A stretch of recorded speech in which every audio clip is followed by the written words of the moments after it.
welcome to the Mindset Michelle TV show. We're so super excited for you to be joining us yet again today for another fabulous show where we have another incredible guest, and I just feel so absolutely honoured today to have the lovely young man all the way from the UK.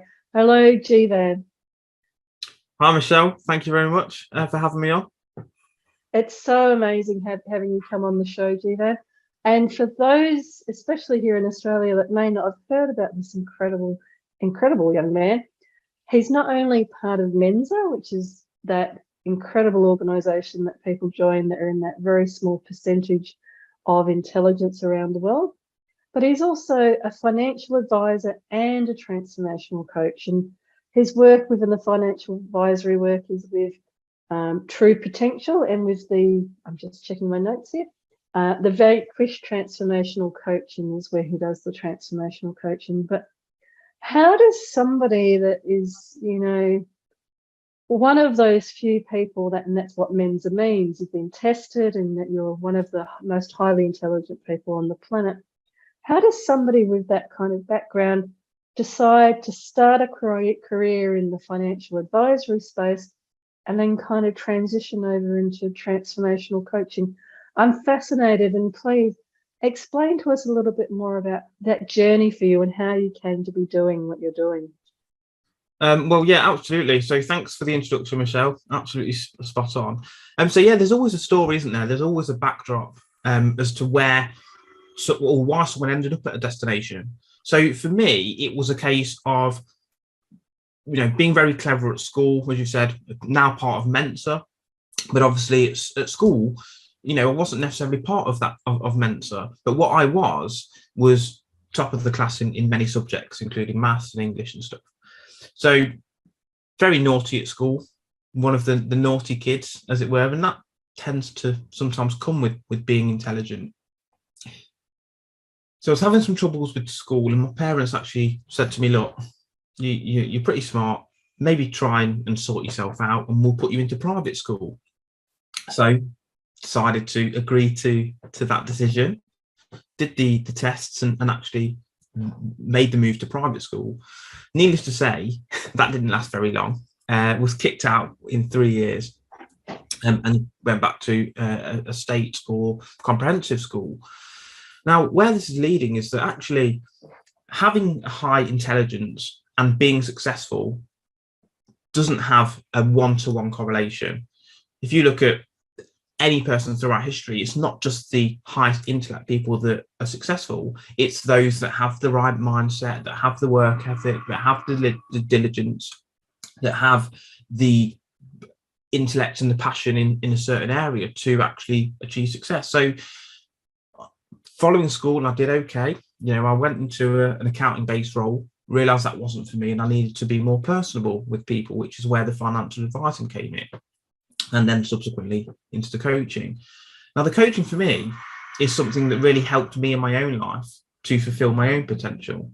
So I thought, well, actually, why not give this to other people as well who have maybe been through a similar situation to myself, where they're not fulfilling their own potential and achieve what they need to achieve. Much like a tree, if you plant a tree, it will grow to the best of its ability in the environment that it's planted. Whether it's the water, whether it's the sunlight, or whether it's the compost or the soil that it's planted in, it will grow as well as it can in that environment. Humans don't tend to do that, do we? And I was a prime example. Being planted in a private school, you would expect me to use the resources available in the best way possible, but I didn't. And I think for me, sometimes you have to go through bad situations, and we'll probably come on to talk about this, to come out stronger, because you've learned something from that. Yes, you can't change the past, but what you can do is change the trajectory moving forward based on your new viewpoint that you have because of what you've been through. Does that make sense? It does, and thank you for so wonderfully, and I appreciate that it's not perhaps always the easiest to talk about, being so super intelligent and obviously then getting bored and playing up and the behavioural side of a youth where you perhaps have that issue of not being a tree, like that example that you used, not being a tree with the right soil and the right environments, where for you perhaps that meant that the behavioural issues and as you so wonderfully put it, the mindset issues became more of an issue. So even when put into an environment where in theory you would flourish more because you had more stimulation, more teachers, more this, more that, it actually still didn't quite work for you. And it is wonderful that at such a young age you were able to recognise this and transition not just from the finance but into the transformation space and begin that journey of working on yourself. I know that there's people that are quite a lot older that come to those realizations very later in life. So congratulations to you for reaching that stage much earlier. And it also means that in essence, with that ability to do anything and be anything and put your mind to whatever it is you want to do and then just go do it. What do you then think success is to you? What success mean to you now? Well, I think the word success is such a fantastic word because it can mean a completely different thing to Mr. Smith as it can to Mrs. Jones. Earl Nightingale once put it as success is a worthy ideal that we are working towards. So if your worthy ideal is to become world boxing champion, or equally your goal or ambition is to become a teacher and have a lovely family of 4, working towards that is a success. What isn't a success is if you want to be a musician and you're working 9 to 5 in McDonald's, that is not a success. Okay, so the first thing that we need to establish is, what does success mean to us? Do we want just sorry to interrupt, but one of the things that people watching are really interested in is what your response is. So what does success now mean to you? Is success what you're talking about, that working towards a goal is success to you now? What does it specifically mean to you?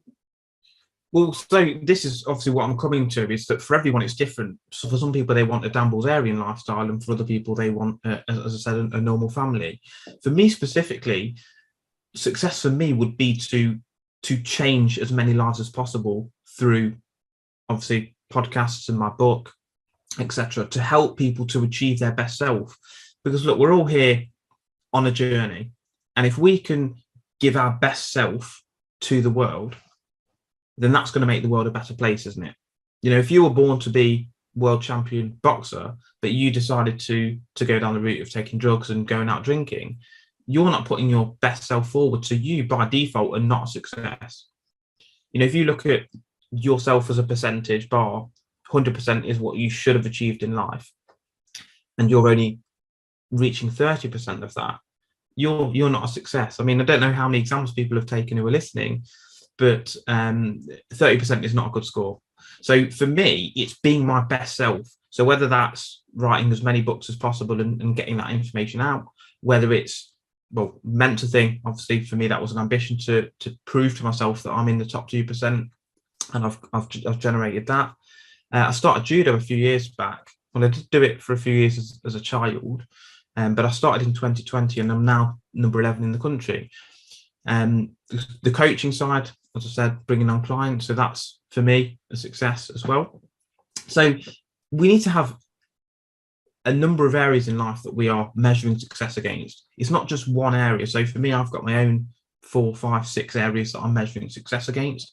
It's the social side, it's the business side, it's time. You know, how much time do you have available?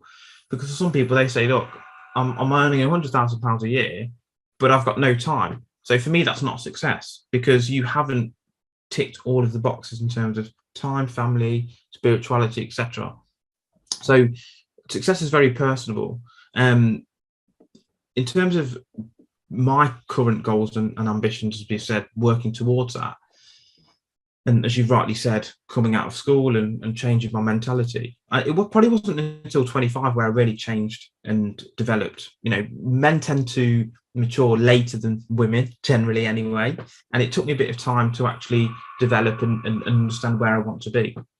So as far as judo is concerned, I'd already written the book before I started judo, And actually, I use those own things or own topics and rules on myself in judo. I actually started, as I said, in 2020, and I'm now number 11 in the country over a 2.5-year period. And yes, I did it for a year or two as a kid, but to come back at 30 and to increase that fast is down to the mindset and the goals and the routines that I'm instilling to ensure that I'm reaching my ambitions in judo. Does that make sense? I know it's a slightly long-winded answer, but it's not something that you can explain in a single sentence as far as what success is. It depends on each individual. Yes, it does, and that's why it's always interesting to hear different people's response to the question, and why it's so exciting and interesting to hear different people at different stages of their life stage, their careers, have different insights. So I'm really hearing that it's more of that holistic approach to success for you, and you have some quite key specifics around money and social and time and judo and different things. As part of defining and determining, okay, I'm successful if I do this, I'm successful if I do that, what else do you think? What do you think is some of those mindset habits that you have implemented to effectively start to focus some of that extra intelligence that you have, so that you build those habits? Because as you said at the beginning, high intelligence didn't necessarily mean success. So you've obviously and so beautifully trained yourself, and whether it was through judo or other things, what sorts of things did you use to keep training that very high intellect, so that you were then following behavioral patterns or methodologies or tools to actually start building successful steps in different areas? Yeah, so really great question. So I think for me, it's all about your self-image first. You know, what do you see yourself as? You know, if you see yourself as a world champion in something, what then happens is that you will follow a regiment and a process that will mean you will train harder, you will train longer, and you will have the discipline to achieve that ambition.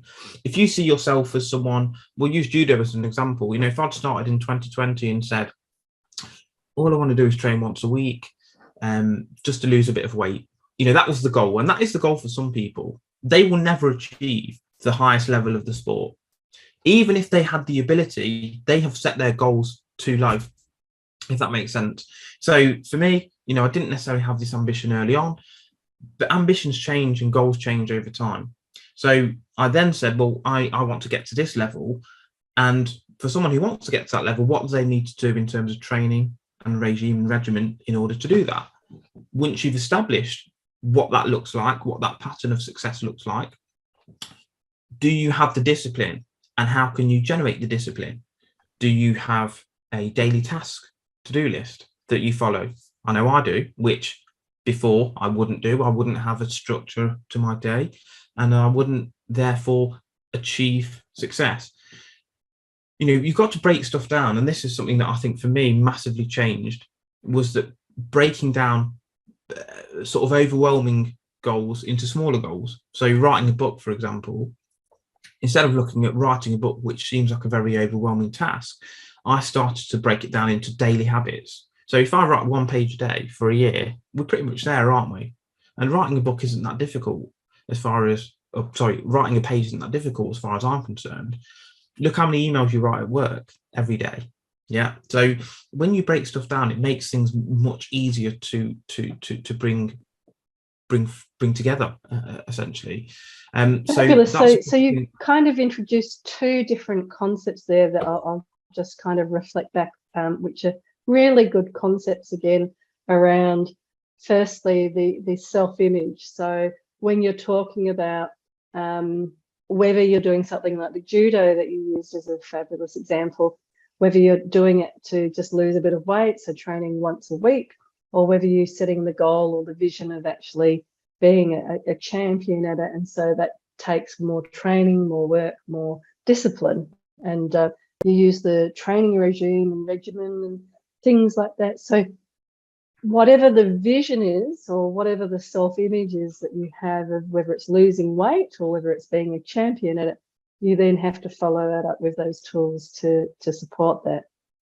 And you then so lovely started to talk through how the way to do that is to break stuff down and to set those micro goals or those mini goals along that path to do that. I can see that sometimes it may be that your excitement and your brain or your intellect may be running at 100 miles an hour already down that pathway. So for people watching, and there will be people watching that can really relate to that, how do you then keep yourself so disciplined to keep to those steps when maybe your intellect and your self-image is already like, oh, I'm here, and you have to actually go through those daily processes, as you know, to do those micro steps and to keep on that path? What's the tricks for you or tools that you use to keep that discipline going? Yeah, I think it comes down to how much you want something, and why you want it in the first place. So discipline for everyone is very different. There's those that need the carrot and those that need the stick. So much like you've had managers in the past who have been very harsh with you, and those that have been very nice and arm around the shoulder. So depending on what the task is, I would either be very disciplined and hard on myself, or I will do the arm around the shoulder. There's many ways to motivate yourself, and for everyone that's different. Whether it's affirmations, whether it's listening to motivational speeches, whether it's listening to upbeat music, whether it's writing stuff down. There's so many ways that you can motivate yourself. And just coming back to your earlier point with regards to, for everyone it's different on the judo side. Everything has to be created in the mind first. Even yourself, you have to create your ideal self. How disciplined are you going to be, and how are you going to get through your days? Do you want to be someone who just sits and watches Netflix, or do you actually want to be someone who gets things done? And I think that when you have that self-image, you will automatically become more disciplined. It's automatic. If you see yourself as a lazy person who procrastinates, you will naturally follow that path. You've just got to say, look, even if I don't feel like doing something, the end goal is what's important. You're not always going to feel like going to the gym.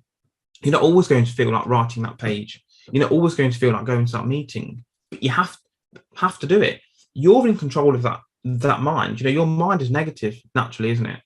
It will naturally tell you negative based stuff and say, oh, we'll do this tomorrow, or we'll go later. You have to tell your mind, no, I've said this is the instruction and we're doing it now. The mind actually can't comprehend the negative, and this is something that I've learned massively of late.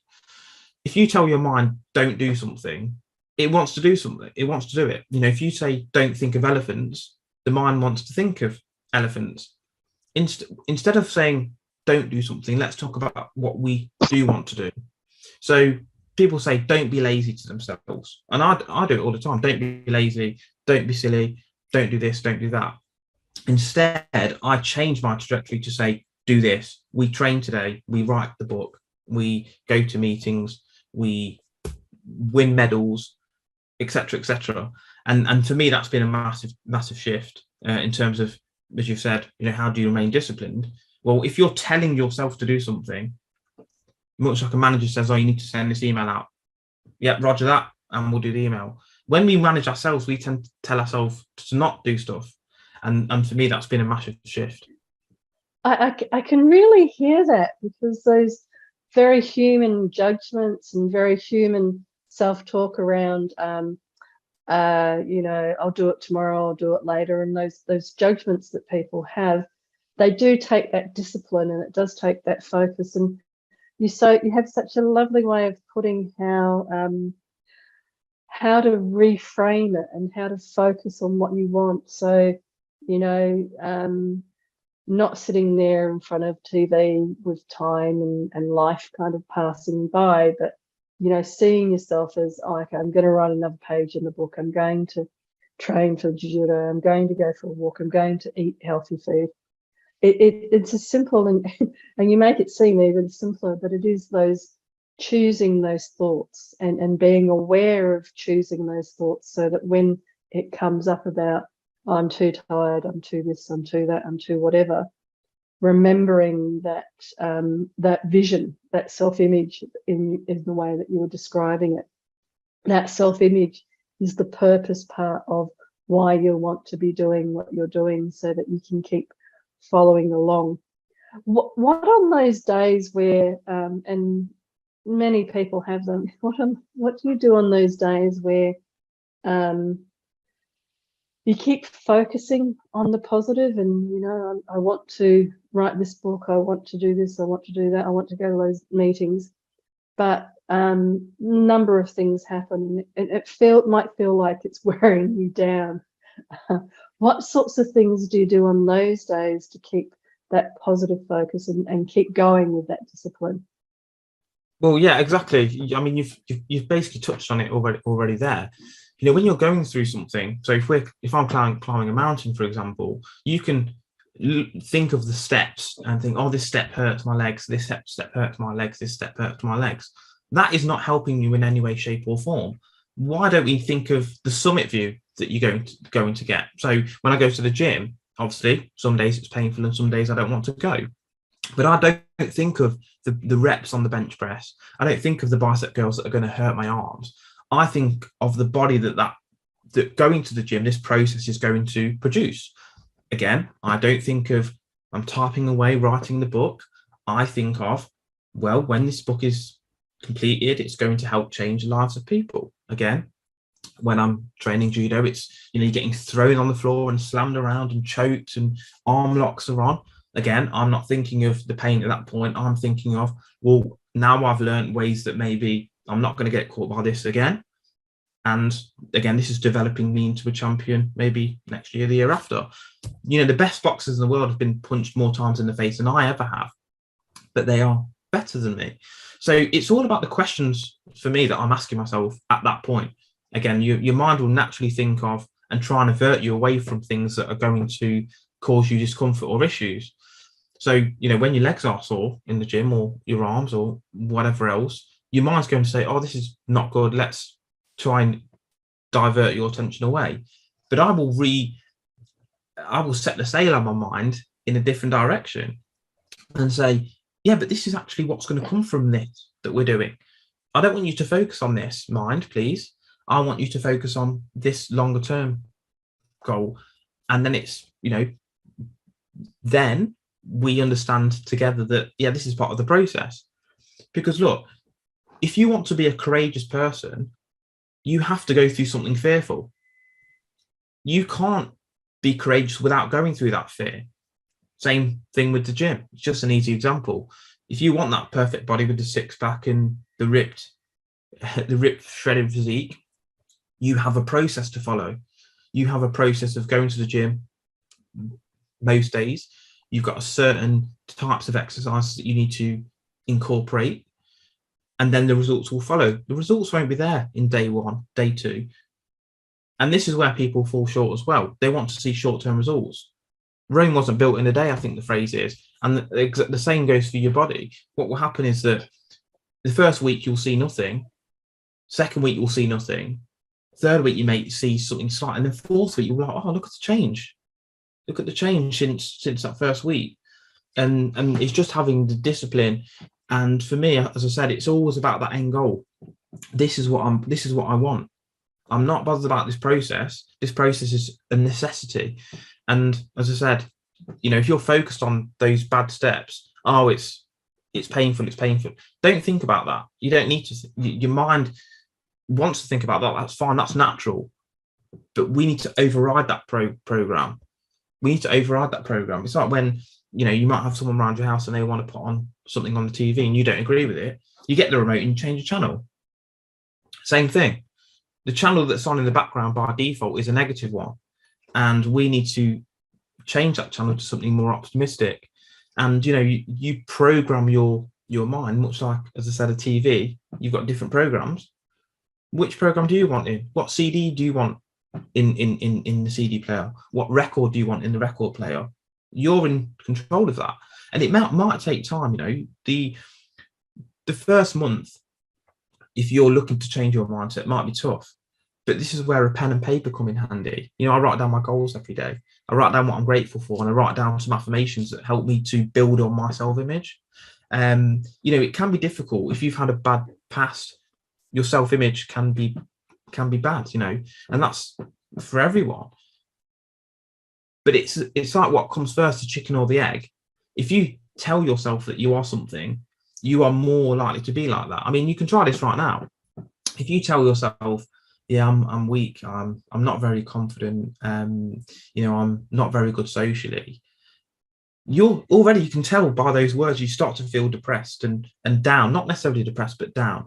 If you say, I'm confident, I'm aggressive, you can already see that it makes you more like that. So that's another thing that you can use to sort of override using affirmations. And it's a massive thing. If you look at Muhammad Ali, for example, he said, I'm the greatest before he was the greatest, because he believed it so strongly that he then went out there and did his thing. These are really, again, some fabulous insights into how your journey has unfolded. And so just firstly there, your example around asking your questions at that point in time when you're in the gym and it's hurting, or when you're writing and you'd rather be doing something else but writing the book, etc. Asking yourself those questions around, well, what do I need to do to keep focused on the vision of where I'm going, on the end goal. And I do like your example around the TV and like a remote control of your mind. The negative channel and the negative self-talk and the imagery and judgments is one of those channels that's going to be coming up. But how can you and what do you do to change that to a different channel? So in the different channel, you see yourself climbing Mount Everest. You see yourself finishing the book. You see yourself with a six-pack. So understanding that those daily habits and those daily routines of changing those channels are part of how it can help you to set up those patterns and those habits for creating that success. We could talk, and I know that you would have so many more pearls of wisdom. But if people wanted to connect with you and hear some more about your insights into all of this, what's the best way for them to connect with you, Jeevan? Yeah, I mean, for me, the best way is probably through the Vanquish Transformational Coaching. So I'm sure there'll be links left. And it's a case of having a conversation and seeing how we can maybe change your mindset to fulfill something that you're after, a goal. Because look, sometimes it's the case of you don't know what you want until someone asks you. People say, I want a boyfriend and girlfriend, but what does that look like specifically? And it's the same. And this is where coaching comes in. Tiger Woods has a coach. Roger Federer has a coach. And you're probably thinking, well, why do they need coaches? They're the best. Because sometimes you need someone to look at you from an external position and maybe help you refocus. So that's probably the best place to catch me. Fabulous. And if people were to think about you and ask themselves the question, if I asked Jeevan what advice he might give with your very interesting past of, lots of success, but also some obvious challenges with the tree and the right environment for the tree to grow, what sort of advice might you give to your younger self? Oh, this is really only one key thing, and obviously there's a myriad of things that will come with that. But to be the best version of yourself, coming back to right at the start of the conversation with regards to the tree, I had the ability to be much better at a younger age than I was, and it's like having been given a royal flush in the hand of poker and not playing it, and letting someone who's got maybe a three of a kind of sevens beat your hand. So for me, it's a case of fulfilling my potential and being more focused to my own pathway than going out and drinking and messing around. Because look, at the end of the day, the only thing that really matters is leaving a legacy of some sort, whether it's having kids and leaving a family, whether it's having an imprint on the world in terms of business or a message. And for me, yeah, that's the biggest thing, is to be more focused and disciplined to becoming my best self. That should be your primary focus, whether it's just for yourself, so you can be proud of who you are, whether you believe in a God and it's to glorify God, whether it's for your parents to make them proud, whatever you want to use as motivation. And as we talked about earlier, you got to ask yourself questions. And for me, the question I should have asked when I was a child is, what is your potential? And I should have worked out what that was. And then the second question should have been, well, why are you wasting that potential? And I think if those two questions had been really asked in a deep way to me when I was a kid, I think there would have been a huge change. I just don't think that I was really asked those questions enough, and maybe asked by the right person. But yeah, they would probably be the two questions. What is my potential and why am I falling short? And I think once I've answered those, it would have been behaviour's poor, mentality's poor, mindset's poor. And then I would have had to address those things and reduce that discrepancy. So that's the answer. Wonderful. And what a incredibly thoughtful, again, I hear it through all of the different conversations. So what an incredibly thoughtful and insightful young man you are, into your journey and into some of the challenges along that journey, and some of the, I hear you when you're saying, why didn't I ask these questions, or why didn't I understand the answers, more importantly, to these questions at a younger age? And as I said at the beginning, people can be much older than yourself and have these same sort of realizations and awarenesses. But I congratulate you for being at a younger age and discovering a pathway that supports you now, and for that tree to keep growing. So thank you so much for coming on the show today, Jeevan. Thank you very much, Michelle. I really enjoyed the conversation. I think you've asked some really, really great questions, and hopefully the listeners have found some value. Fabulous. Thank you. But for now, we've come to the end of the show, and thank you again for watching and for hearing some different, again, insights into how to create that successful mindset. And for now, from my heart to your heart, be great, be fabulous, and be you.